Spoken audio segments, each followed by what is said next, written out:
WGS. Good afternoon, and welcome to the third event in the Will WGSS Speaker Series. And before I begin, I just want to thank you both for coming and for bearing with us. We did postpone or delay the panel a little bit. We're aware that both mothers and fathers are parents, and there was a memorial service for a father on campus today, Fred Jablin, so some people are probably still there. We're grateful that you're here. At our panel, Questions Our Mothers Forgot to Ask. I'm Elisabeth Gruner, and I teach both English and WGSS here at the University of Richmond. I'm delighted to welcome you to our panel. Our speaker series, which celebrates the 25th anniversary of the Women Involved in Living and Learning, or WILL program, and of its academic counterpart, the Women, Gender, and Sexuality Studies program, is titled Interrogating Limits, Pushing Boundaries, Artists, Academics, Activists. This year's series is sponsored not only by WILL and WGSS, but also by the Richmond Quest, the Gottwald Speakers Bureau, the Cultural Affairs Committee, the English, Religion, and Philosophy departments, and the WC Dean's Office. We thank them all for their support. This afternoon, our speakers will be introduced by Lauren Lumsden, a WILL student, a journalism major, Spanish and philosophy minor, who's currently enrolled in my writing creative nonfiction class, whose syllabus you just saw a minute ago. The rest of the class is here somewhere, and I'm sorry I don't have your papers for you. You can get them from me tomorrow. Lauren is a fourth-year student who expects to be looking for journalism jobs this spring. Lauren, thank you for introducing our speakers today. Thank you. All right.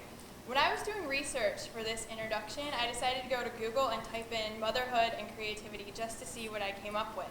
Among the websites that showed up was a forum on Sylvia Plath that had essentially turned into a forum on the occasional irreconcilability of exactly that, motherhood and creativity. One respondent went so far as to say, artistic biography seems to argue the benefit, even the necessity, of solitude, and for a woman, of a denial of biological fecundity.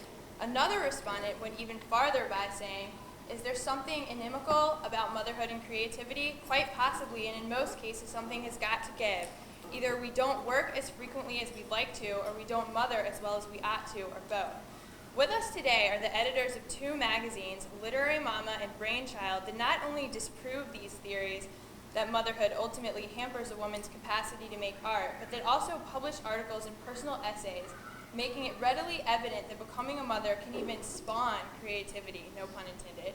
These magazines don't sugarcoat motherhood by any means, but they do provide a great deal of reality-based optimism for writers who are future mothers or current mothers. The lives and maternal successes of the editors themselves back up the magazine's mantras.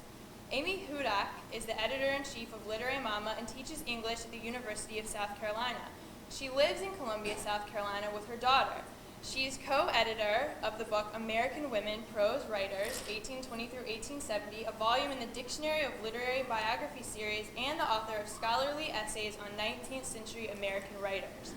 Amy has also published non-scholarly essays about motherhood in e-pregnancy, pregnancy and baby, philosophical mother, and local parenting magazines. Amy started Literary Mama, which is solely available online, in order to make visible women's stories of personal growth, both difficult and rewarding, as they progress into motherhood. When Amy had her daughter 4 years ago, she found a bunch of how-to mothering guides, but she couldn't find literature that went deeper. Thus, she started Literary Mama, and it currently gets over 10,000 visitors per month. Some of its regular columns include Mothering Abroad, Sex in the Suburbs, and Amy's own Mothering in the Ivory Tower. Jennifer Nieslein and Stephanie Wilkinson are the editors of Brainchild, the magazine for thinking mothers, which they started in 1999. Wilkinson and Nieslein had children within 6 months of one another, and as they wrote about their experience as mothers, which they found to be extremely life-altering, they found there was not any place to publish these stories. Thus, Brainchild was born. The circulation of their magazine, published quarterly, is now approximately 22,000. The magazine has featured articles by Barbara Kingsolver, Susan Cheever, Jane Smiley, and Dr. Gruner, among others. Stephanie lives with her 2 children in Lexington, Virginia, and has her doctorate from UVA in European and American religious history. After graduating from Dartmouth with a degree in English in 1985, she worked in advertising in New York and as a journalist for high-tech and business magazines in Boston and San Francisco. Jennifer, who is the mother of 6-year-old Caleb, graduated from UVA in 1994 with a degree in English. She lives in Charlottesville, and her work has been featured in The Nation, on NPR's Morning Edition, and on Alternate, just to name a few. It's It's a great honor to introduce these exceptionally intelligent and successful women to you today. So without further ado, I present to you Amy Hudak, Jennifer Nieslein, and Stephanie Wilkinson. Thank you.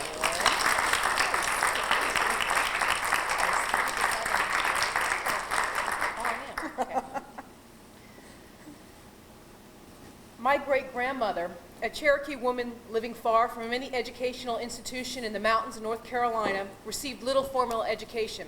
She did, however, encourage her daughter to pursue her dreams. At the University of North Carolina, where she was barred from enrollment because of her gender, my grandmother sat silently in the back of the classrooms, soaking up knowledge like sunshine.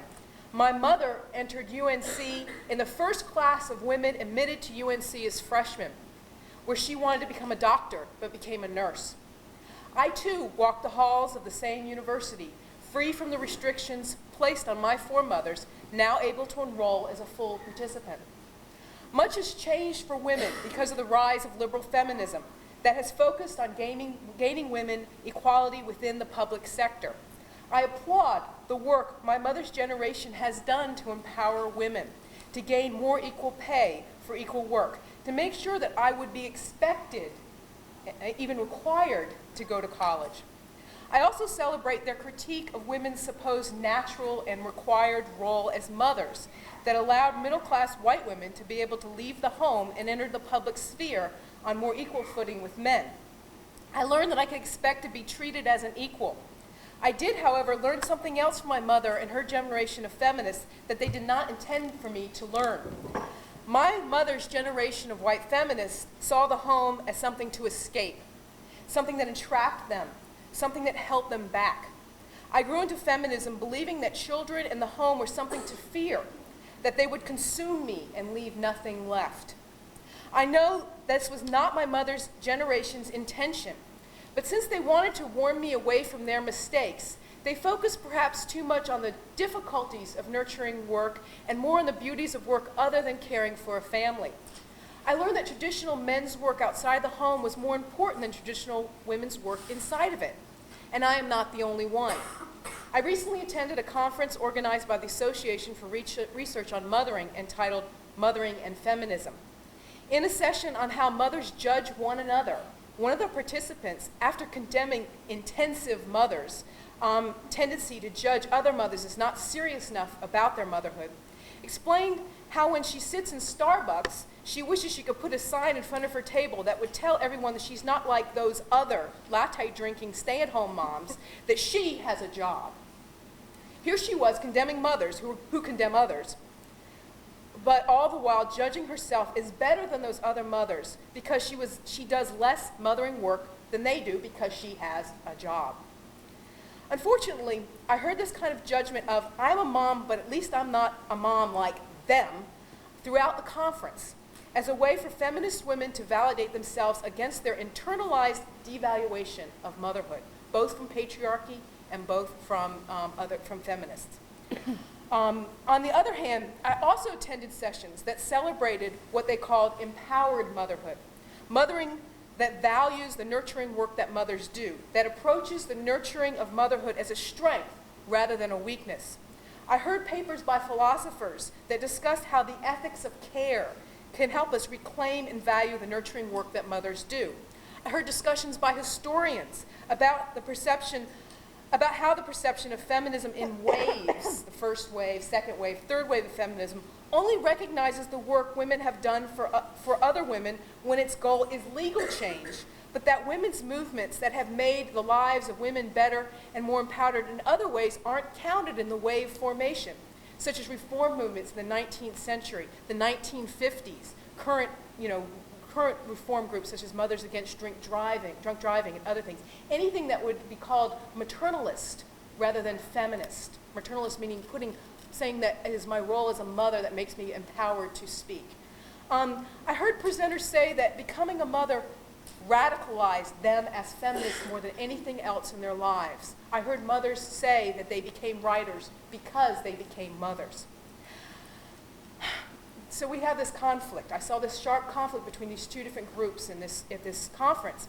And I see the same issues that were raised in the conference throughout the discussions of mothering I read in submissions to Literary Mama.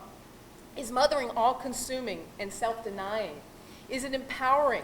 Must mothers be stay-at-home moms or they can work outside the home? Or is it both and rather than either or? It seems that while our mothers addressed many issues surrounding women's lives when they are not mothers, their daughters are still struggling with basic issues of what to do when they become mothers. But strangely, if mothers today were taught to value the wisdom of other mothers' voices from the past, they might hear that others have spoken on this topic, and the questions they ask are not new. Adrienne Rich of Woman-Born Motherhood is Experience Institution, published in 1976, embraces neither binary that I have set out here, that it has to be one or the other. It brings together the personal voice from journal entries written while a young mother and the later, older, wiser, and more analytical voice of the social critic. The young voice describes female selfhood in opposition to motherhood, and the older voice recognizes that early conflict by saying, I was effectively alienated from my real body and my real spirit by the institution, not the fact of motherhood. And I think that's an important point that Rich makes, that sometimes we get forgotten today, just like in the discussion about Sylvia Plath that she just talked about, is that there's a distinction between the institution of motherhood and the fact of motherhood. They're two different things. She shows that motherhood is not to be feared or romanticized, but that the institution of motherhood is socially constructed and must be reconstructed from the mother's position. She finally argues for redefinition of feminism and motherhood that I think still needs to be done. There were others in her generation who spoke in the same way that she did, but we don't hear those voices now. They're not being republished, they're often not taught, and the women writers who, even the editors, for example, at Literary Mama, if I mentioned Adrienne Rich, you might know, but other people won't know who she was and what she said. There's a silencing, there's a not passing down from generation to generation of the wisdom that people learn. So Literary Mama, in many ways, began as a reaction to this conflict within me and within the people that I brought together as part of Literary Mama. Literary Mama began as the most feminist of all actions, telling the truth about our lives of women, making the personal public. It's a grassroots organization that is not overtly political, but has clear political implications. The primary goal of Literary Mama is to publish the silenced voices of mother writers, past, present, future. But as we do so, we are engaging in that redefinition of feminism and motherhood that will break down the binaries of either or and consider both and as an option. And Literary Mama began as a writing support group. Now, this is where I would have turned to as you can see, here's Literary Mama. I would have shown you what Literary Mama looks like, but Literary Mama began as a support group for mother writers. We hired a babysitter. We put the kids on that side of the room. We worked on that side of the room. We sat in a circle on the floor, and the kids could come in. We would breastfeed. We would talk. We would change diapers, all while writing. All while discussing our writing, integrating our motherhood and our writing process. We wrote about the children. We wrote about our lives as mothers and brought it all together because we had been taught that they could not come together, and we worked then to bring them together. And Literary Mama grew out of this group that became an online support group and then grew nationally and then got more and more people involved, like Professor Gruner and others across the nation. And we became politicized and empowered through this, finding other women who felt like we did, through finding Brainchild, through finding Hip Mama, through finding other outlets like this to essentially do our own, to bring our own writing to the web. Now, web publishing is very different from print publishing, and we can probably talk about that some later. But it has allowed us to reach a really wide audience with a very low budget. So the Literary Mama then, ultimately has a kind of, gets into places maybe other discussions about motherhood don't get into someone's living room, into someone's bedroom. It's in the middle of the night when someone is woken up for breastfeeding and can't go back to sleep. They can sit and read Literary Mama. And so that's mainly the goal of Literary Mama, is to kind of, is in many ways going back to the 1970s as far as consciousness raising, and going back to that kind of thing, but working through it now with mothers. I'm Stephanie Wilkinson, one of the editors of Brainchild, and I thought I'd talk a little bit about how we started Brainchild, and then maybe talk a little more, or Jennifer and I will both talk a little bit more about the kinds of themes of articles we see coming in. So we've been doing this for We started 4 years Yeah, now. we had a year of just startup from '99, just figuring out how one goes about publishing a magazine. And we've probably seen how many essays by now? We get about 200 a month. The last time I counted, though, it feels like we're getting more now. So, a lot is the answer. Right. Well, I guess the interesting thing to me right now also is to ask the question, why is there a trend in writing about motherhood that seems to be happening now? There are many books being published that are a more literary take on motherhood than ever before. Some of them are behind me here. It used to be like, I don't know, I guess in your introduction you talked about how you can walk into the Barnes & Noble and there's a whole section of parenting books, and 97 out of 100 of them are about telling you how to raise your child or what to do about the child. And then you had Irma Bombeck. And then you had Irma Bombeck, exactly. And Right. we don't Which was dislike great, Irma Bombeck, right? but you know. She had her day, right? Jennifer and I met in Charlottesville when we were both working on an alternative newspaper, and we stayed in touch after we both married and moved out of Charlottesville. I had my first child in 1998 and was very much struck by the shock of what it was like to take care of another person. It didn't help that my daughter had terrible colic and screamed most of every day, and I was so unused to having a situation that I had no control over. I was 35 when I had my first child, and I was sort of thought I had life figured out and had control over things, and that was the first time I had really run up against something so important that was so uncontrollable. So being a writer, I tried to write about it, and after writing about it, I wanted to publish it, and found there was very few outlets for this kind of writing. Jennifer had sort of a similar experience, but she will tell you. Yes. I was at home with my baby, it was brand new, and I called into the office where I used to work. I was the managing editor at, this alternative weekly, sort of like your style weekly here. And I talked to the receptionist, and she was saying how bummed she was with her job and how she was sort of bored and didn't want to do it anymore. And then she said, I wish I could just leave and be a housewife. And I sat there for a second, I'm like, yeah. And I was like, she's talking about me.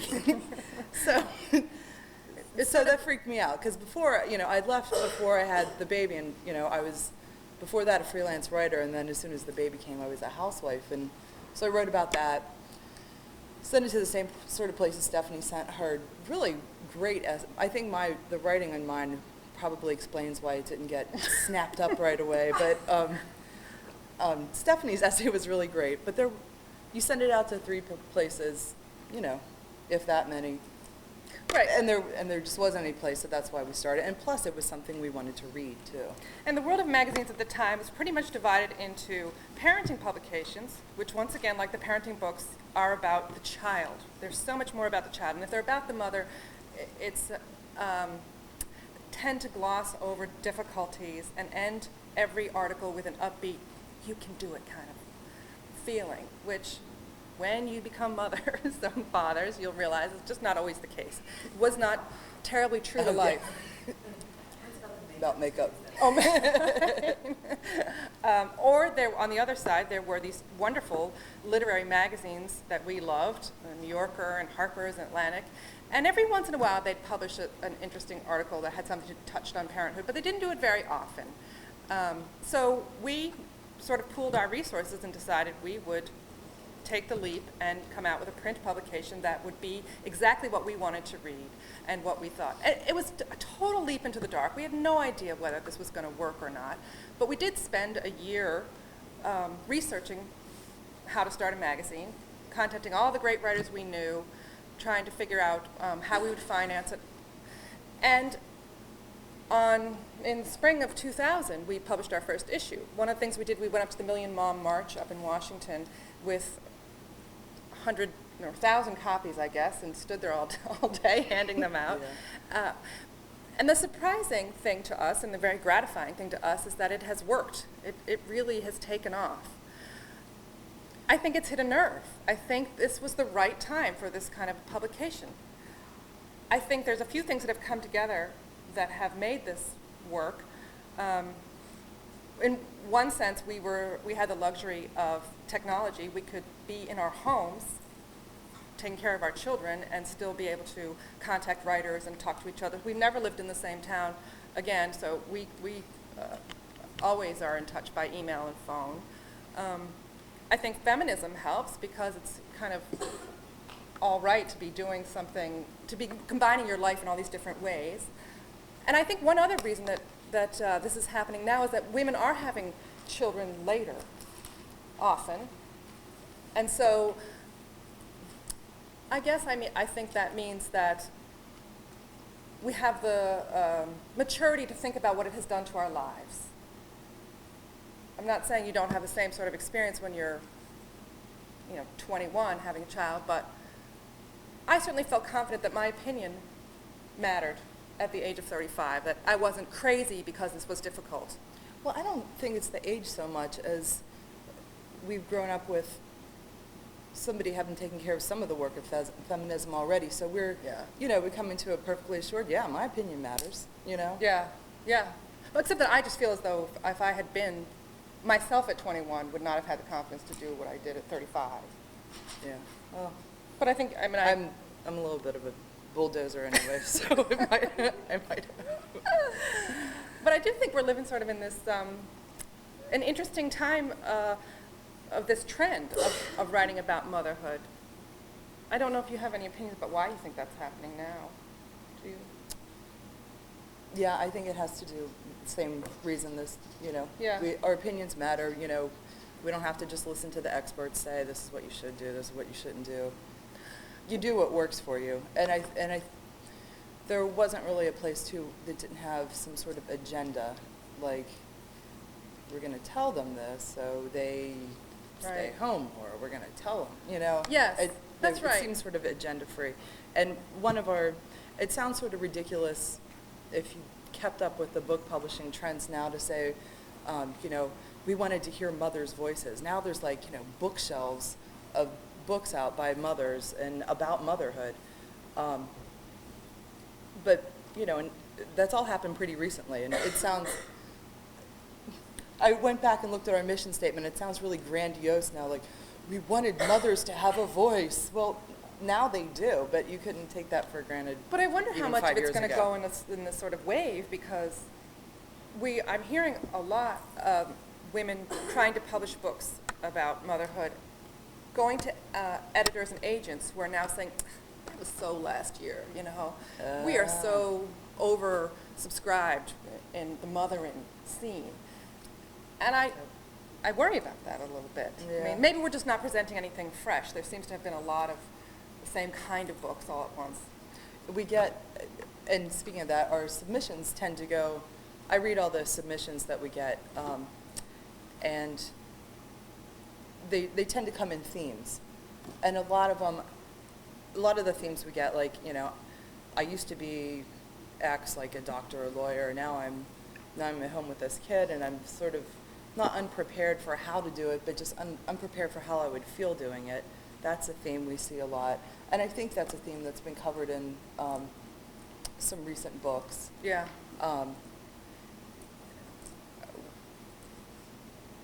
what are the other kinds? Other things. And it's funny how they tend to come in clusters, too. Yeah. For a while, we were getting lots of, I'm terribly depressed as a mother. Yeah. Yep, that happened recently. I never thought before I had a baby how much breastfeeding would, I never thought that would like pop out of my mouth as often as it does, but it's like this, it takes a lot of work and it takes over your life for a while. So we get a lot of things on breastfeeding. And, you know, if I were 20 years old, I would not imagine I would have just said breastfeeding 6 times in the past 2 sentences. Want to say it one more? Yeah, breastfeeding. So we get a lot on that. And, you know, there's the starting the breastfeeding, the ongoingness of the breastfeeding, the weaning, which is stopping breastfeeding. How long do you breastfeed? And we ran a debate on how, Whether I know, you guys are so done hearing about breastfeeding. But Yeah. Anyway, there's that. There's the questions of how you manage having a child and having a life at the same time. I know Amy talked about sort of integrating those things. And I think that works for some people. Because I was at home a lot, I didn't exactly want to integrate my child into other parts of my life. Yeah, but other, you know, a lot of people work it out differently and what their goals are, you know, and what their support systems are like, how things should be set up. Let's see. And then we get some that are, and this is sort of related to how it used to be. There would be all these experts on the different sorts of parenting philosophies. You know, you should put your baby in a crib, or you should let them cry it out, or you should, you know, do all these different things. And we get a lot of essays by people who are disappointed with the sort of expert that they had thought they were going to follow, who thought that, like, okay, this path makes sense, I'm going to do this. And then they get this kid who, you know, doesn't exactly go on the path that the expert set out. The kid who didn't read the book. Yeah, the kid didn't read the book, that's true. So, and I think... lost the syllabus in utero. I mean, it could be we get those essays. It's a little self-selecting because we're probably one of the only places among print magazines that would publish something like that, because a lot of people do still, a lot of the parenting magazines, they've sort of started incorporating more stories by mothers, but they still have their, you know, staff expert and all that. So, and we don't. We are the experts. No, that's the other funny thing is that we went into this with the idea we weren't going to have an agenda, like Jennifer said, about a parenting philosophy. We weren't going to push a certain kind of parenting philosophy. We wanted to be open to what women were really experiencing. And yet, when people were writing about us, when we get calls, we were interviewed for the the Washington Post or the Chicago Tribune, and they tend to try to push you into this role of like, tell us what mothers think, and tell us, you know, how to, and we kind of always try to back off and say, there are as many styles of mothers as there are people. And it's a very hard line to walk, because definitely we have a niche. Motherhood is our niche, and yet we can't speak for all mothers. Yeah. It's really, it's hard to hold that line. We don't have to Yeah? I'm gonna open it up to Sure. questions. Yeah. Why don't I sort of move up here so that I can see people and call on people, so that you guys don't have to do that. The floor is open. Terry. Hi, I'm Terry Olson, and I'm an adjunct here, because it works for me doing a part-time writing, teaching kid thing. One thing I'm interested in, because I'm with students this age, and teaching young women, and I think back a lot to when I was in college, and I graduated in 1986, and I really was in that part of the wave of feminism where they said, you can do anything, you can do it all. And then I can remember distinctly in a first job I had as a paralegal, this woman was enormously pregnant and in the elevator with me, and she was a high-powered partner, and I turned to her and it occurred to me that we were both exhausted and working 30 hours a day, and I knew she had a toddler at home, and I said, she's getting ready to go on a 2-week trip. And then she's like, I don't care, my doctor said I can't fly. I got to do this trial. And I said, how do you do it? She said, do what? I said, how do you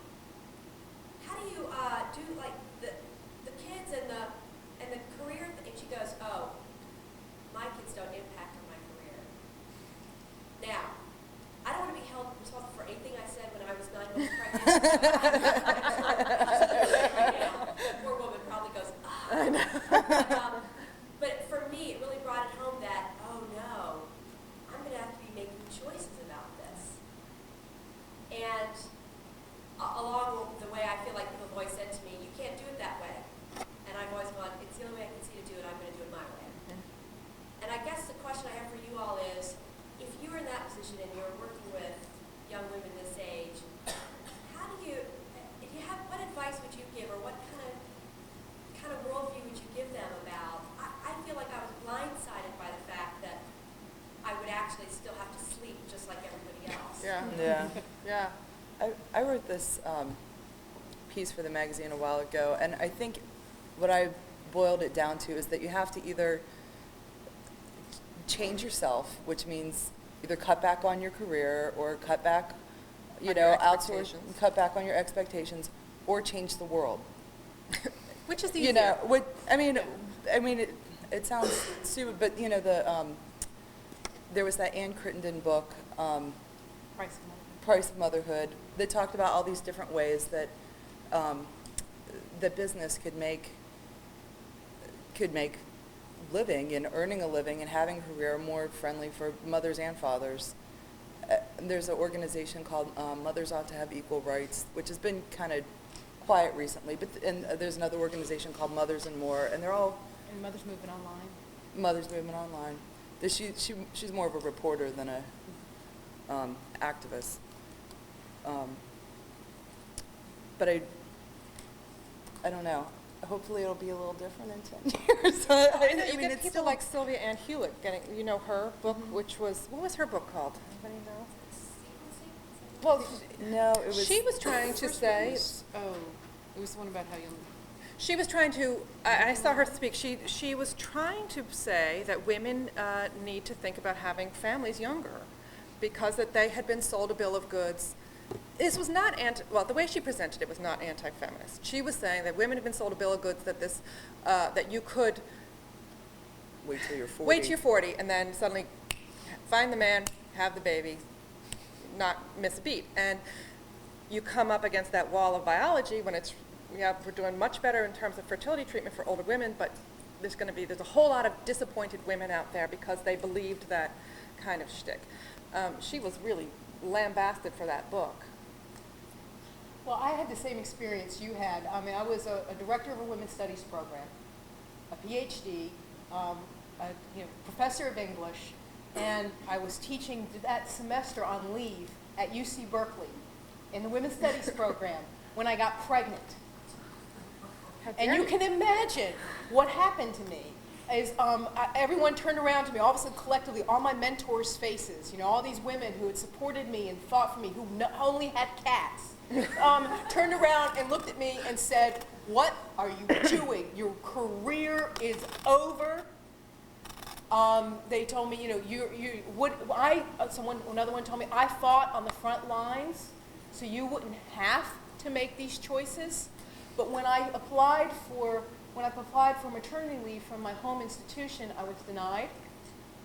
And so I left. I made the choice to leave, but it really was a false choice. If you think about it, the choice, a lot of people in the opt-out revolution, you might read about the opt-out revolution, a lot of people are saying, well, I choose this. Feminism is about choice, and that's what I said too. I was like, feminism is about choice. I'm leaving the academy. I'm going to be a stay-at-home mom, and I was for 2 years. But the fact is, it was a false choice. I thought I was, quote, choosing, but what it really was, I was forced.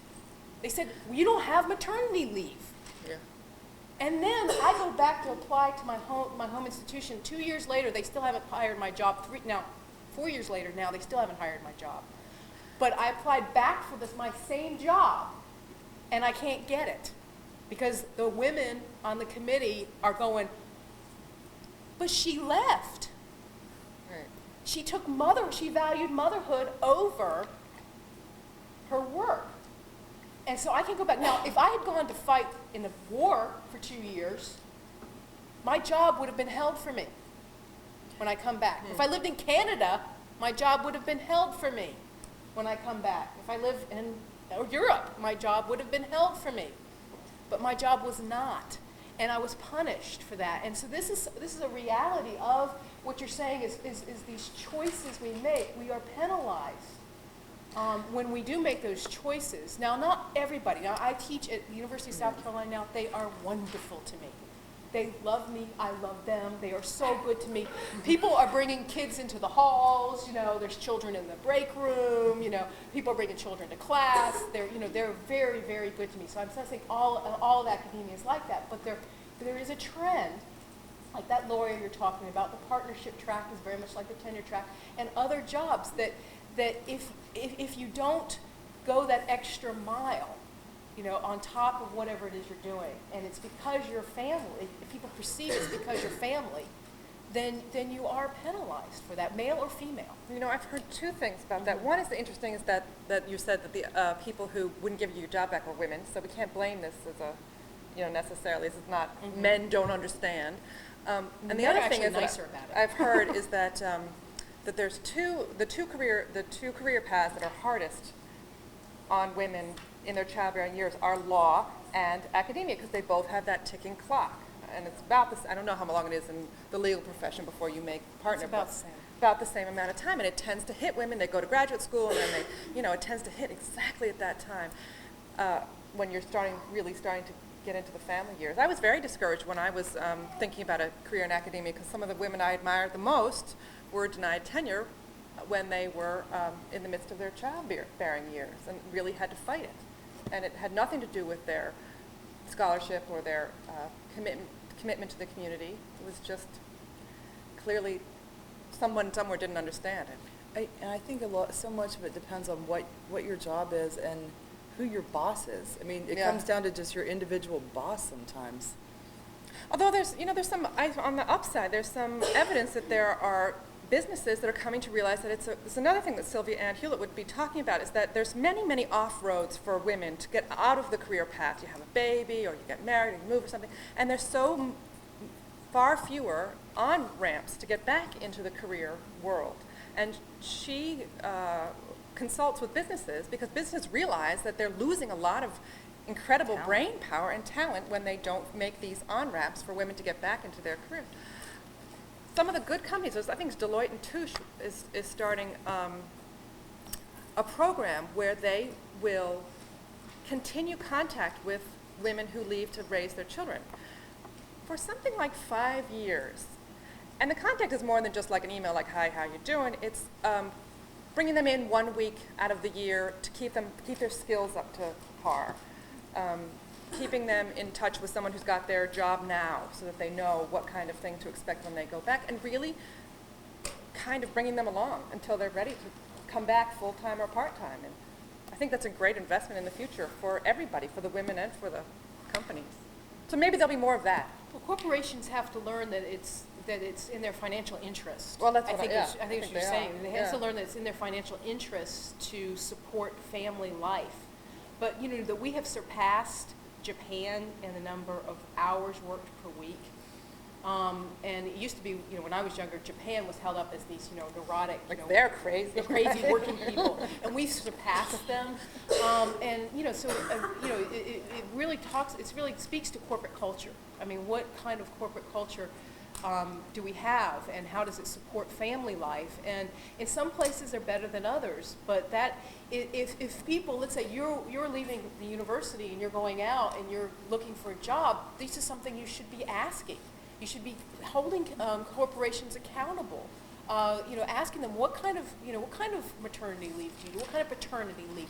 What about flex time? What about job sharing? You know what about these things? But they're never going to be able to do that. It depends what the economy is like. Yeah, the more It's just like desirable demand. candidates, if they know you're going to go somewhere else who has it, if you're going to choose this job over this job because this job has it and this job doesn't, that's what's going to change it. In the 90s, Yeah. you probably could have made those sort of demands, but I know. I can't see someone starting out being able to use any kind of leverage. You know, I don't know. I mean, it pains me to say it. But. Another question? Yeah, hi, I'm the chief of career Career development. development center. There you go. Not the But I do think, and I guess one of the things we're constantly talking about is choice. And I think if you look at it with society, this is, I don't necessarily see this as a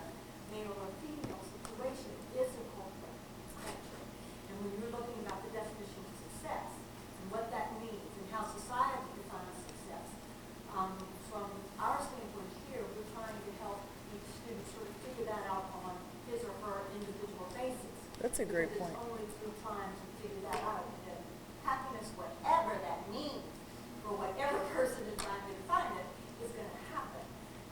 And I'm older than most folks, so from the standpoint of women's lib, when I was coming through with the lib, I remember being so concerned because it came across as anti-male. And then we got to the point where, much like you, I thought it was for choice, and I thought, that's cool, it's about choice. And all of a sudden I watched how women who chose to stay home, exactly like we were talking about in the article, they were being looked down upon because they chose to be moms. And when you're watching what's happening from a familial standpoint, the family and the whole, I mean, just all sorts of stuff. But the corporations are going to be taking, they're going to have to take knowledge and take context of what's happening to them. And we did, I don't know if you all saw the 60-minute thing on the outstanding, brilliant women who have chosen to walk away from the doctors, lawyers, high class, big stuff to raise their kids. And I was fascinated with the woman, and I don't know her name, I don't know how, I was really amazed at the woman who was doing the interviewing was angry that these dynamic leaders in their schools were taking the time to raise their kids because they had been given an opportunity and they were blowing it by becoming moms. And I was just sitting there saying, here, the anger that was coming across there was just was fascinating to me. Yeah. To hear that going. Right. So, anyhow, I'm going to shut up. But I do think that the companies are, I do think that our students here, even now when they go out, it's not in negotiations, but they find companies and corporations that celebrate who they are. Right. And Yeah. reward them. And they can say no to Right. those who don't. I Yeah. think it's harder. Oh, I'm sorry. I was just going to say, I think that when you're just starting out, I think you have sometimes have less leverage than when I think the women in the corporations now ought to be the ones also. You don't want to be like, I've got my position, I'm safe, I don't need to fight for the women just coming through. I sort of hope that the women who are there now don't abandon the younger women. Well, and I think I think it's always going to be a women's issue if we always keep framing it as a women's That's issue. right. This should be a men's issue too. Well, in reality, the men are the ones that are taking the leadership to try to help. Yeah. And as you all pointed out, when we tried to go back, the women were the ones who were keeping up. So it is. The men wanted me back. And I think that's an interesting situation and something to do. I think the economics of this have to be so carefully thought about because women do actually choose to stay home, which is such a That's right. small portion. Yeah. Most women can't afford that. So, I mean, I'd like to have this discussion about what about the majority of women who can't choose to stay home. And also, I'm interested in more talking about, like you said, it's not should just. I always say that when men start grappling with how am I going to balance family and career with the same amount of anxiety as I see women do, then I feel like we've gotten somewhere. Because then they will be talking about sort of co-parenting and what does that actually mean? So, I guess those are sort of two different issues. Well, I talked about the first one. I went from, as I mentioned before, being a stay-at-home mom to being a single mother. And so I have been on both sides of that fence of the kind of the luxury, in many ways, the financial luxury of having a partner who could support the family completely on his income, to then having to have my own income and actually losing his income completely. And so being the sole support. So I mean, I think I feel very divided. I mean, because the discussion, the public discussion that's going on around motherhood is divided into stay-at-home moms versus working moms, and I am both. I have been both, and I walk on both sides of that fence. And I don't find much in the public discourse that speaks to my experience, because it is all stereotyped. It's name calling. There's a lot of it's this polarized view of people kind of shouting across a great divide that is an illusion. It's really an illusion. I've been on both sides, and the stereotypes are wrong. The discussion is wrong, and I think part of it. I mean, in this, you can call me a conspiracy theorist if you want, but I think part of it is a misdirection. Let's keep it a woman's issue by having the mommy wars, and having the mommies fight it out when you know, when really we need more people in the debate than that. We need, like you said, dads. So. Yeah, and like you were pointing out, people who don't have the luxury of of that choice, that, you know, that stay at home or not. There was this, what was that book that the two-income trap? Yeah. There's a book called The Two-Income Trap, where they talk about how it used to be almost every family could have a stay-at-home mother, and now the housing prices have risen so much that it takes two incomes for most people to afford a mortgage. And it's not it's not a selfish thing, like it's people who want to have enormous houses. It's people who want to have live in a good house. neighborhood, Yeah. safe Yeah, safe and neighborhood for good schools. It takes two incomes. Another question. I work for the Commonwealth of Virginia, and there's a very interesting movement going on, and I think it just means that there will be so many opportunities for young women such as you, and such as the rest of this group, that either have children or are going to have children and are trying to balance them and a career. We all know that every industry is facing the same kind of workforce, the graying of the workforce, the baby boomers retiring. They're retiring in the masses, and this retirement is going to be going on for the next 5-10 years. So as the baby boomers are on the way out, you're facing a much shorter bunch of available people in the workforce to take those jobs, which means that all industries are in demand or in competition for workers. And so even a large bureaucracy like the Commonwealth of Virginia, that's usually behind, public sector is usually behind other industry, have come up with a new policy whereby by the year 2007, 20% of every state agency's employees must be allowed and will be expected to be either on flex schedules, alternate work schedules, job sharing. In other words, we have to make things easy for people like you and work for us. So this is what's going on. Oh, I'm excellent. listening to you and understanding the complexities of the issues that you're facing, and I have been there ourselves. But I think you're going to see that things are changing, time is going to be good, and young mothers and fathers are going to be able to more easily balance family and career. Did anybody spearhead that initiative, or how did this come about? It was written into the legislation for the, let's see, that was July of '04, that the legislation was passed, that all state agencies will have 20% of their workforce on some kind of alternate schedules in Huh. 2000. So somewhere there's enlightened Yeah, legislators, somebody had right? to sponsor that. It's not just enlightened, it's a fact reality. of Yeah. Right now, something like 13% of all state employees, and there are about 80,000. There are about 110,000 state employees. Right now, about 13% of them are eligible to walk out the door today. Wow. Wow. So you gotta do what you gotta do. Right. And I think the good. time is good for the young women and young men to have a balanced career. Oh, that's good to hear. Questions? Go Virginia. Not that I want to direct your questions at all, but I know that there are a group of people who have some questions about writing and editing and publishing. So if you want to raise some of those or other work-family balance questions, let's take some more. Meg.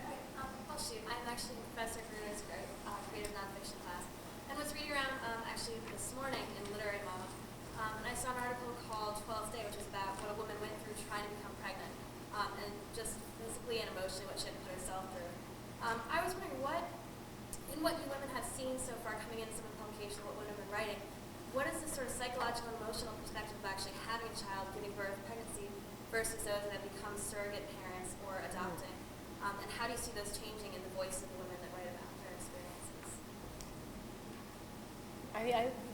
We just had an issue, you read the issue called Desiring Motherhood. We normally only publish writing by people who are self-defined mothers. Now, they can be self-defined in any kind of way. It could be a guy in a gay relationship who defines himself as the mother in that relationship. But it can be, so the self-defined mother, but this is our exception. Desiring Motherhood is anybody could write about desiring motherhood. And I think what I see in that writing is a hard time claiming voice. It's a hard time if you're writing about mothering and you're not a mother, and what, or if society doesn't generally define you as a mother and you do. If you carry a child and give it up, what does that mean? If you donate eggs, we just had a recent piece about donating eggs. It's a confusing, I think the reproductive technologies have really challenged how we have to think about what it means to be a mother. And I think for writers, I think it comes into a question of voice, of finding your kind of balance and being able to speak with authority on your topic. I don't know if we've gotten enough by surrogates, say, Yeah, I don't think adoptive mothers to be able to have an opinion. Yeah, I don't think I have actually received any essays by someone who's a surrogate. That's interesting. We had a book review about Yeah, a roundup of that books. brought up those same issues, like how the relationships, nobody quite knows now how to define them now. Like, if your mom is carrying a baby for some, you know what I mean? It's like, what is that baby to you? Anything? Nothing? Right, Yeah. There's another question. I'm sorry. One of the things that's neat about your magazines that sets them apart from the other ones is that they're not so marketing driven and product driven, but that obviously creates financial issues, and obviously Brainchild is on paper and that costs. I noticed in a recent issue, I'm a relatively new subscriber, that you would issue a call to the readership, I guess in the last year. Mhm. Could you talk about that a little bit and why you did that and how that worked? We started this by publishing standards, very little money. What was it, like $21,000 or something like that? And just to give you a little comparison, House and Garden relaunched in like 1998 with a budget of like $2.4 million. Yeah. So we didn't pay ourselves. We paid ourselves starting last year. Before that, we did not. We paid our writers and we paid our writers. Yeah, we paid our bills, and we were breaking even, but we weren't making any money ourselves. We're now making a modest salary because there comes a point in our lives, looking at our retirement figures, we have to have something, So we now have a modest salary. But it's amazing that we've been able to do this just on subscriptions, because when I worked for the paper in Charlottesville, it was a free paper, so you make all your money from advertising.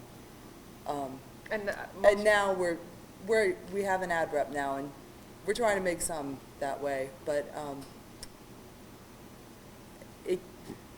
you don't want to ever come to rely on that too much, I think, because if you rely on it too much, something goes bad with the economy, then all of your money goes away, and you have to close shop. Right. Another question? She asked about surrogate mothers. How many articles do you have from fathers? And is Casey a connection between fatherhood and motherhood if the father's playing the same role that a mother would be playing? We get trying to think of a percentage of how many of the submissions we get from fathers. It's a growing percentage. I think it's probably somewhere still around 10% of the submissions we get. We do publish fathers. And as far as the connection, people ask us why this is called, the subtitle is The Magazine for Thinking Mothers. We get,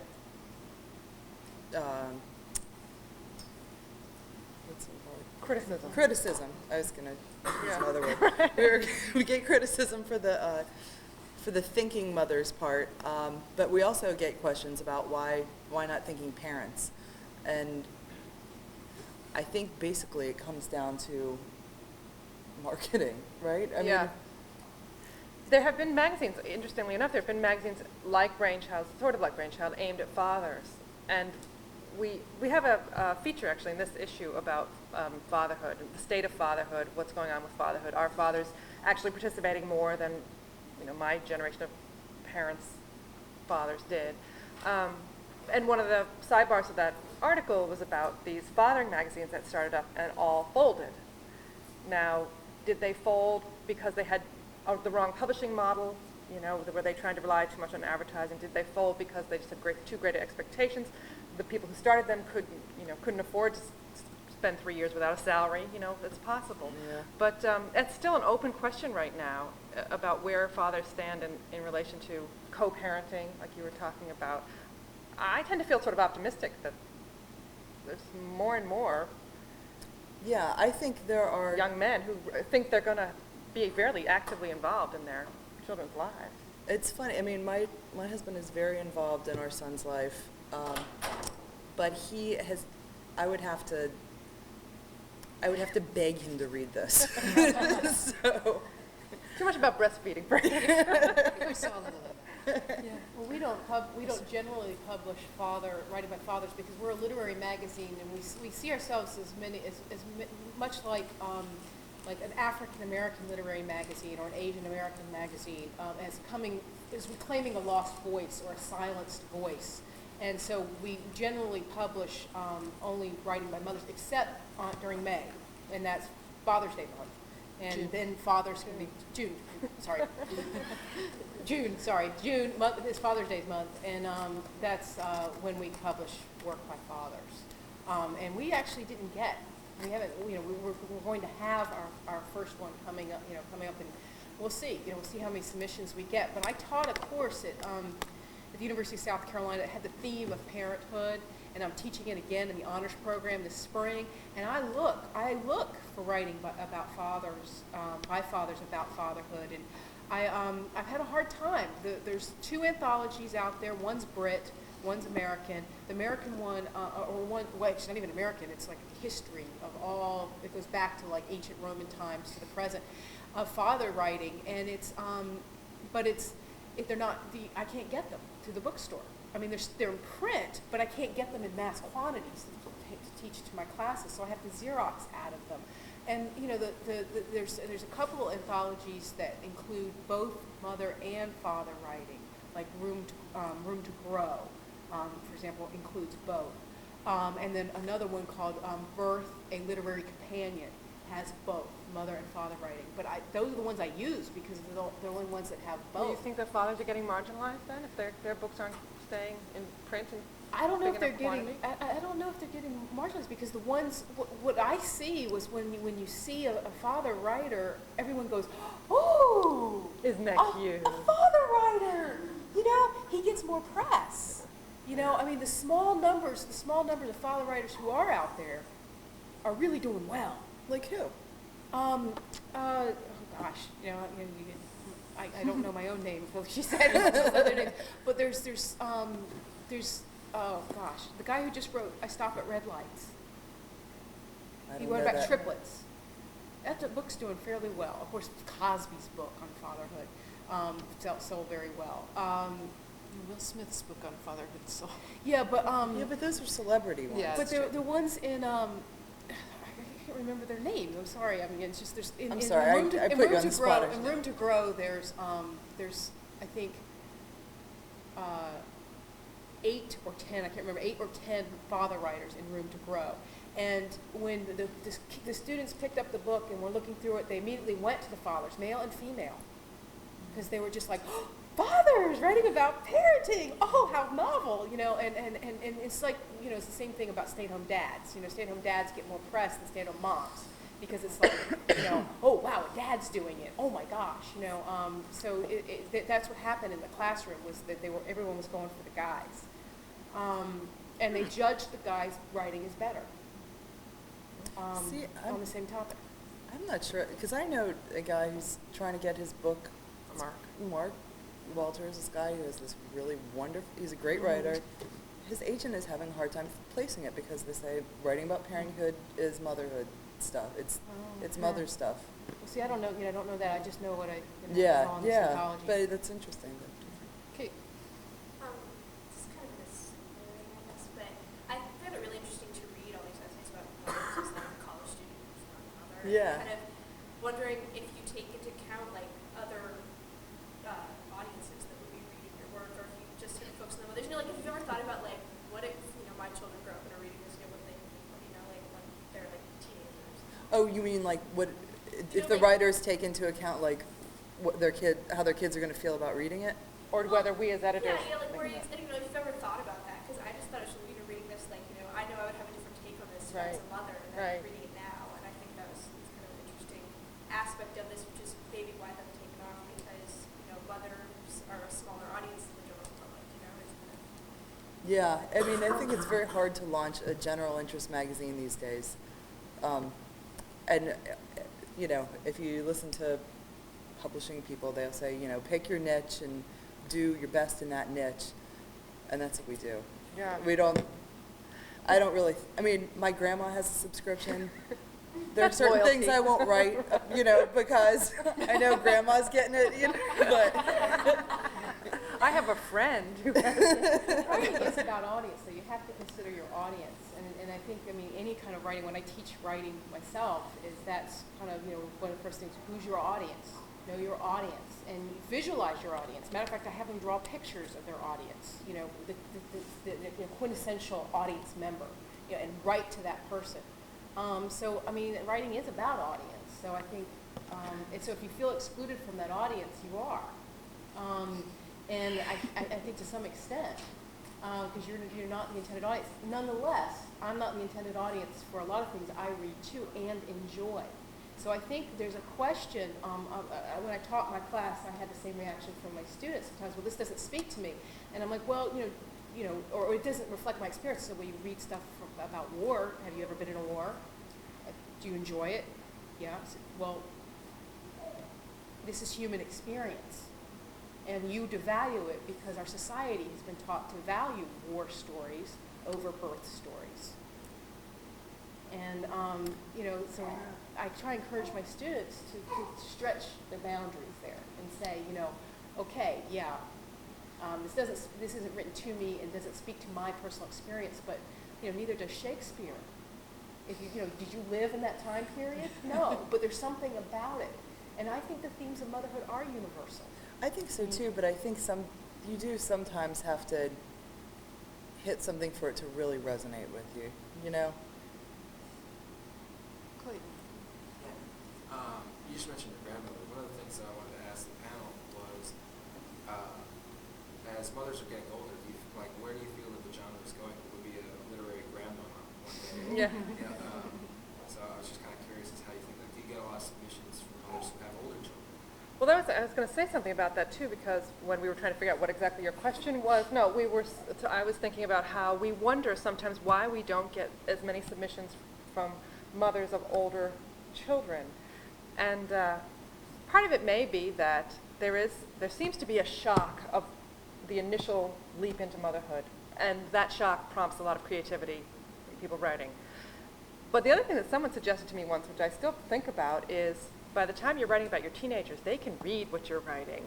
So if you're writing about how difficult it is to parent Tina, and she's reading it, you might feel less free to say what you want to say.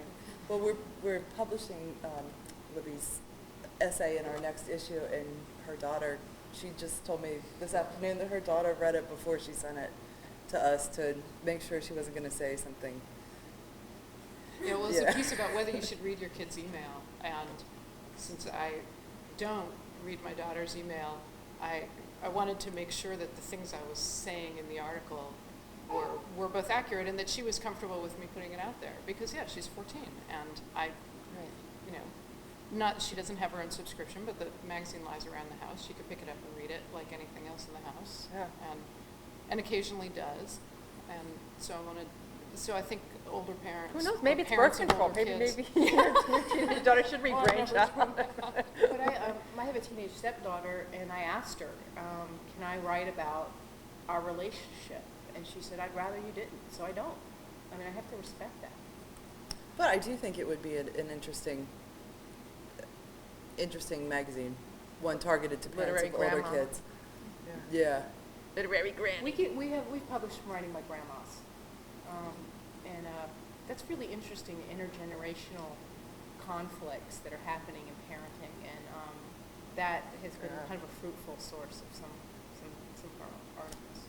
And I think too that you get new motherhood is really angsty, and then when they're like in elementary school, it's pretty. Not the In my same. experience, It's not the same. it's easier going, and then when they become teenagers, from what I understand, it's angsty again. So But a different kind of angsty. yeah, sorry. So maybe I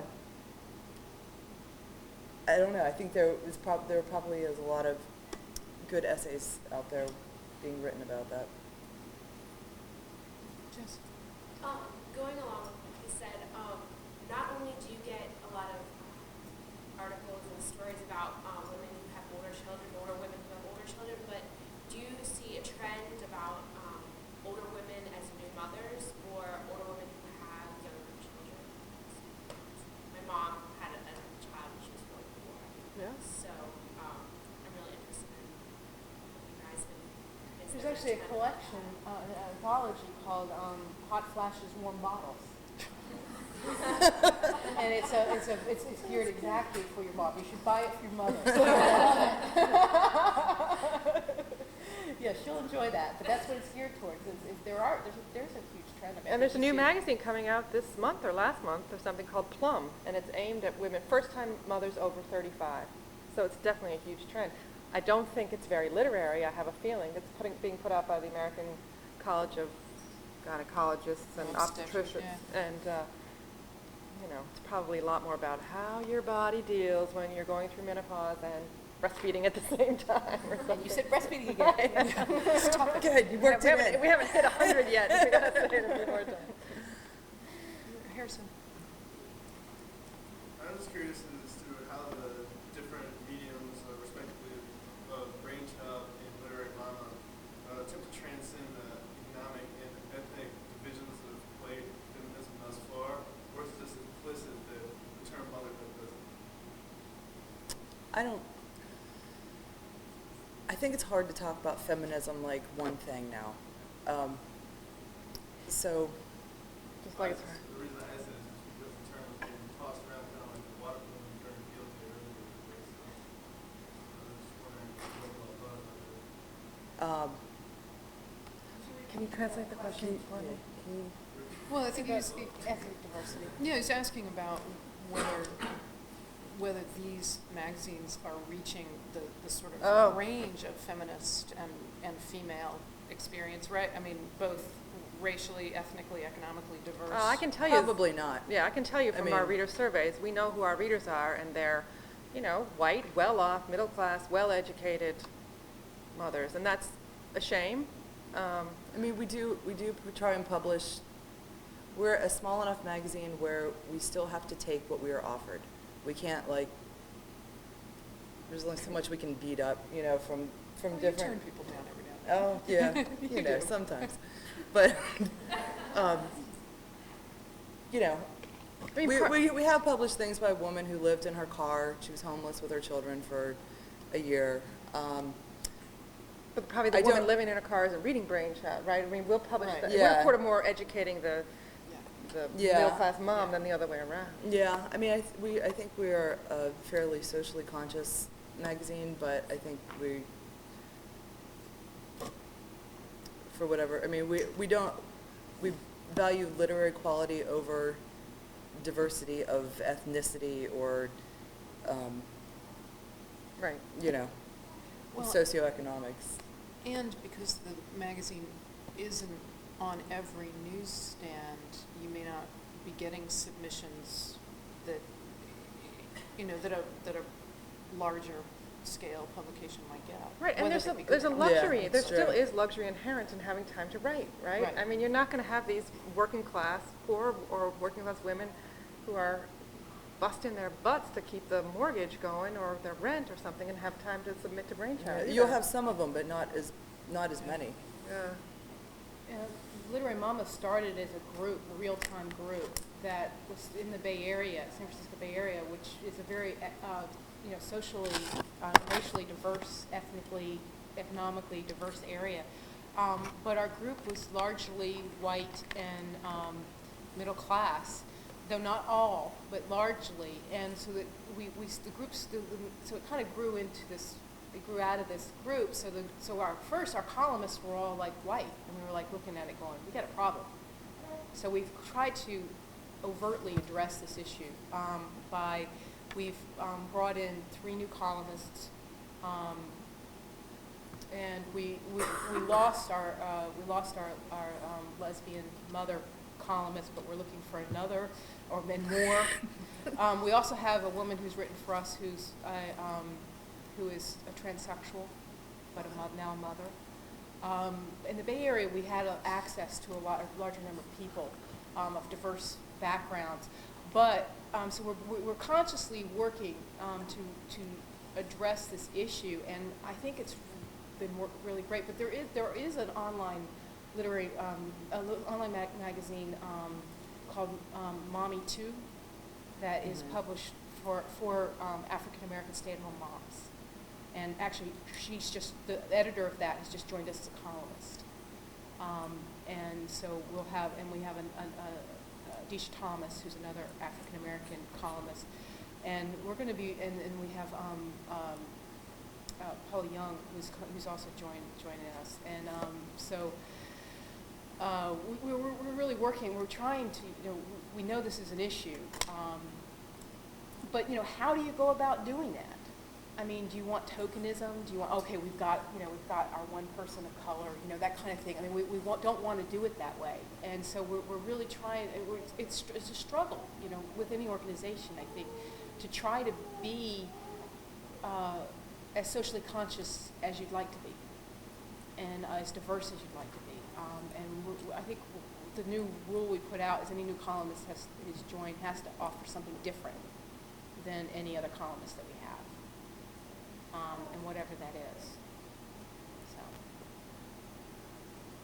Liz, I thought you had a hand up a minute ago. Pass. I'm not certain.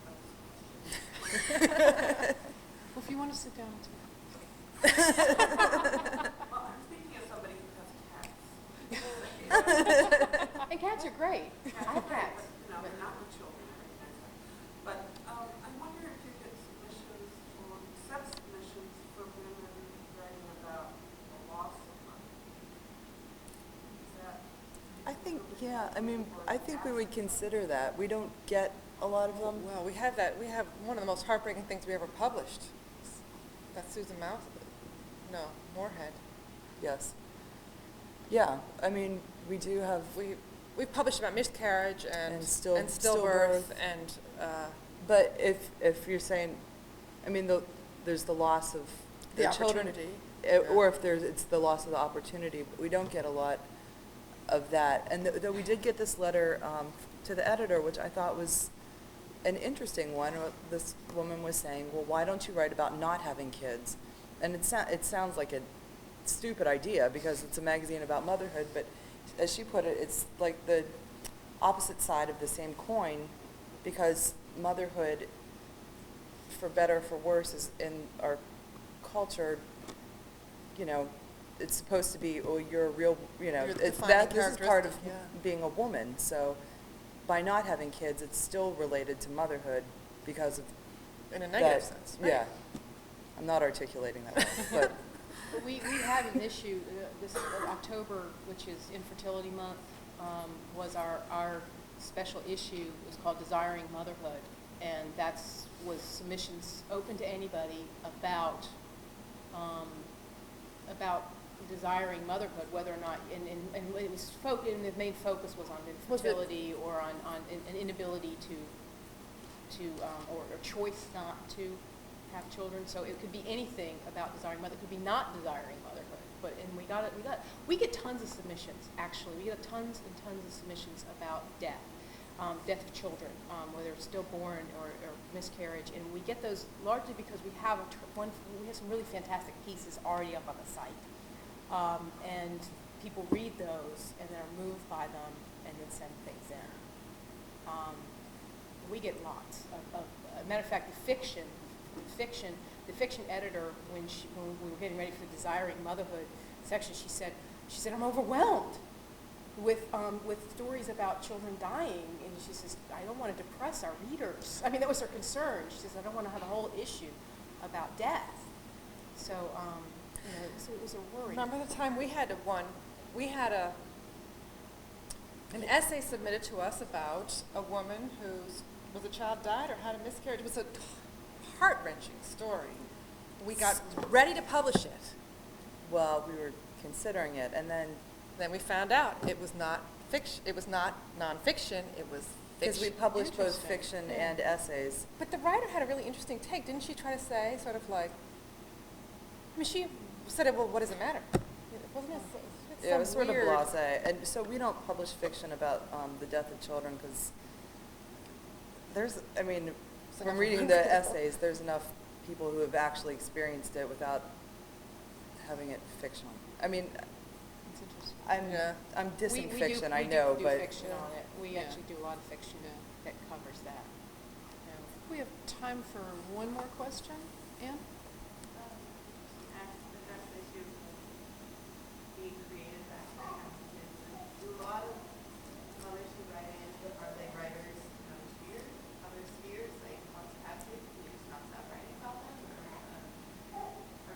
Good question. My mother wrote a textbook a few years ago, so I never There's a collection of essays called The Grand Permission, and it writes. It's a collection of essays about mothers writing about their creativity, and another one called The Mother Reader. There are a lot of stories about mothers who become creative, who first write, or first feel empowered to write once they have kids. And that's something that I hear a great deal. And that was my personal experience, is that I wrote for years, and I never showed it to anybody, or I never wrote creatively. I wrote a lot of academic prose, but it took motherhood for me to be, something about becoming a mother empowered my voice, and I gained a voice. I don't know exactly what it was. I can't put my finger on it, but I can say that I became a writer because of motherhood. And I know I can name right now 20 people, 20 moms who will tell you the same thing. So now do you write mostly about being a mother? No, I write about all kinds of things, not just about motherhood. And but motherhood is one of the most compelling to me right now because it's one of the most consuming. But I imagine as I get more accustomed to my role as a mother, my daughter's 3 years old, as I get more accustomed to my role as a mother, I will branch out and write about other things too. It actually made me a much more focused writer because I spent some time being a freelancer, and before he was born, I would sort of loll around and I'll finish that later, and I had a lot of time to kill. And when I had to okay, I got to get this done before nap's over, it made me a much more focused writer, and I think a better one.